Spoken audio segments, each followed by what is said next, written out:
Hola amigos, estamos aquí en la Feria Internacional del Libro. Vamos a hablar con Roger Brunville, periodista, escritor, guionista, ensayista, ganador del premio de la Casa de la Literatura y persona meritoria de la cultura, acerca de su nuevo libro, Narraciones de la Amazonía. Hola Roger, ¿cómo estás? Muy bien, gracias por esta conversación, por este diálogo. No, es que es absolutamente hermoso y es un libro fascinante. ¿De dónde surgió la idea? Bueno, yo soy autor de 34 libros, entre poesía, novela, ensayos, guiones de cine, periodismo, y mi abordaje sobre la Amazonía con varios géneros es porque yo tengo la concepción, la idea de que la Amazonía requiere un abordaje multidimensional, múltiple, porque es una realidad enorme, ¿no? Una realidad cultural, natural, biológica, etc. Entonces, por eso utilizo varios géneros para este abordaje. Y, entre otros temas, trabajo el tema del cuento infantil, ¿no? Tú sabes que en la Amazonía hay una larga tradición de literatura infantil. Uno de los grandes maestros de la literatura infantil peruana fue Francisco Izquierdo Ríos, mi amigo y mi maestro. Tiene un cuento famoso, El Bagrecico, que es una metáfora de la condición humana. Entonces, desde mis primeros libros, empezaba a escribir cuentos para niños, porque desde mi punto de vista, escribir para niños es lo más difícil para un escritor. Yo siempre pienso que el niño es el más severo crítico literario, porque si el niño no le gusta la primera línea, el libro se va. Entonces uno tiene que tener las estrategias más fascinantes, las estrategias más hábiles para que los niños empiecen a leer los libros. Entonces, mis libros más editados, más publicados, más difundidos son mis libros para niños. O sea, La Anaconda del Samiria y Narraciones de la Amazonía. Este libro es una antología de un libro titulado igual, Narraciones de la Amazonía, que fue publicado primero por Bruño Editores, y donde ha tenido 5 ediciones. Esta es la 6ª edición, esta antología, ¿no? Es un libro que intenta aproximar a los niños a la naturaleza, mostrarles, enseñarles a amar el mayor libro de la vida, que es la naturaleza. Por eso el libro cuenta historias. Hay un contador de historias, un narrador que se llama Oroma, que es un alter ego mío a los 100 años de edad. Ah, es este personaje del pequeño libro. Así es un alter ego mío, sí. Pero es una idea interesante porque sí puede como el niño absorber un tema bastante relevante en la sociedad, que es el maltrato de la Amazonía. ¿Cómo se puede hacer para que la literatura infantil llegue a tratar temas relevantes y los niños pueden entenderlo en todo caso? Bueno, no hay que olvidar que en general el Perú es un país, la nación peruana es una nación multilingüe, multicultural, y el Estado peruano es un Estado monocultural de origen colonial. Entonces, el sistema educativo, habitualmente, el plan educativo, habitualmente ignora a los niños, ignora a las culturas indígenas. Entonces, mi propósito, mi objetivo es acercar la naturaleza, el conocimiento de la naturaleza a los niños a través de estas historias, mitos, leyendas, historias de animales, etc. Y siempre hago la siguiente referencia, como dice el maestro brasileño Paulo Freire: un libro no cambia el mundo, pero un libro cambia la mente y la conciencia de un niño, de un adulto, que va a cambiar el mundo. Entonces, aproximar el amor a la naturaleza, los conocimientos de la naturaleza a los niños, es empezar a educar a un defensor de la naturaleza. Y hoy en día, como tú sabes, todo el mundo sabe, una de las mayores amenazas que tiene el planeta son amenazas que tienen que ver con la biodiversidad, con el cambio climático, con los sistemas naturales, etc. Por lo tanto, mi punto de vista es de que el hombre tiene que firmar un nuevo pacto de amor con la naturaleza, ¿ya? Y son los niños los que tienen que encabezar este pacto. Y también se sabe que en este libro se inspira mucho en mitologías del Amazonas, en todo caso, una parte de idea.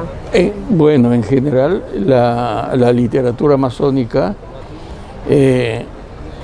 tiene como fuente de inspiración lo que es la oralidad indígena, los mitos, las leyendas, las cosmologías y cosmovisiones indígenas. O sea, la matriz de la cultura amazónica es una matriz indígena. Por esa razón, gran parte de estas historias recrean mitos amazónicos, mitos indígenas. La oralidad indígena es fundamental para la inspiración de los escritores y en este caso para los niños, ¿no? ¿Podría usted creer que la literatura en sí conservaría la mitología, la cultura un montón en estos casos? Sí, cuando yo converso con los pueblos indígenas,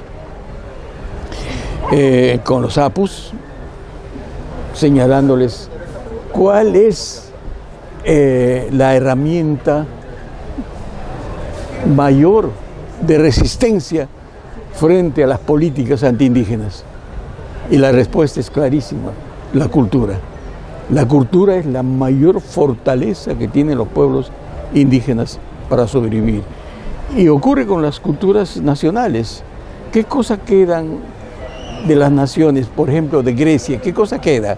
Su cultura, del Imperio Otomano, su cultura. Entonces, la cultura es, digamos, la expresión más permanente, más, diría, eterna de los pueblos.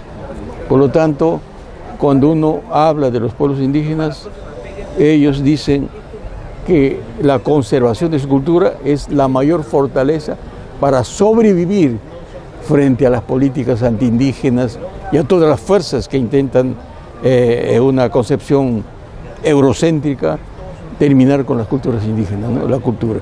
Y en el caso de estos relatos, bueno, es una recopilación, una recreación de la cultura indígena para enseñar el amor a la naturaleza. Esto es interesante. ¿Y qué futuros proyectos tienes en mente también? Bueno, yo estoy escribiendo una saga utópica. Así como hay una utopía andina que fue escrita por José María Arguedas y analizada por Burga y por otros estudiosos, Alberto Flores Galindo. La crítica dice que hay una saga que yo estoy escribiendo que se llama La Virgen de Alzamiria, las estirpes amazónicas. Ya los 2 tomos están editados y falta escribir un tercer tomo, que es la Tarrabona hacia la Tierra Sumal.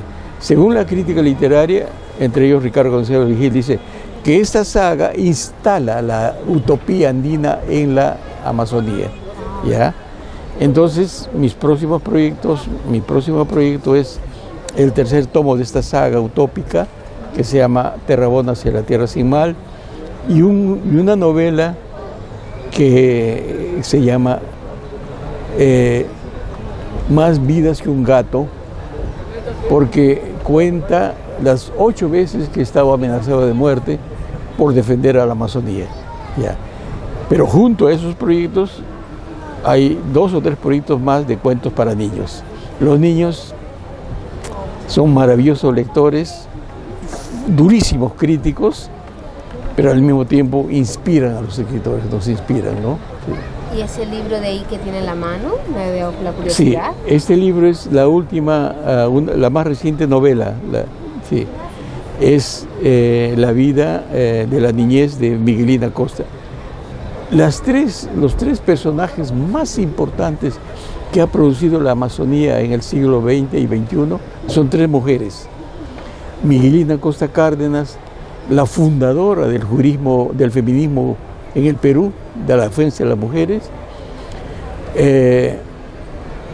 Emilia Barcia Bonifati, la fundadora de los jardines de infancia, y la doctora Gabriela Porter Power. O sea, las tres personalidades más importantes que ha producido la Amazonía y el Perú son tres mujeres, ¿no? Y entonces Miguelina Costa Cárdenas es la primera abogada que tuvo el Perú, que litigó, la primera litigante abogada en el Perú, la primera mujer que usó pantalones en el Perú en 1920 y fue una gran defensora de las mujeres. Su tesis rompe con la visión colonial que había sobre las mujeres, que venía desde el siglo XIX, la defensora de las mujeres, de los obreros, de los pueblos indígenas. Nació en Yurimaguas en 1887, era amazónica y murió en Lima a los 44 años. Es uno de los personajes icónicos de la Amazonía, un ejemplo para las mujeres y para todos los amazónicos del siglo XXI, y los peruanos también. Yo absolutamente, qué gran orgullo, sobre todo en fiestas patrias, recordar a figuras tan importantes. Viendo que son fiestas patrias, ¿usted qué cree del futuro de la literatura peruana? Bueno, yo estoy planteando para la literatura peruana un cambio de canon. El canon literario peruano es un canon eurocéntrico, occidental.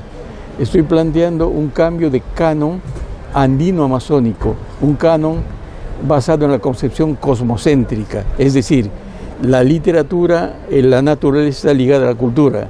En la concepción eurocéntrica, cultura y naturaleza están separados. Hoy en día, si en el siglo XIX la centralidad era la construcción de un Estado justo, equitativo, donde los protagonistas eran los obreros, sigue siendo importante.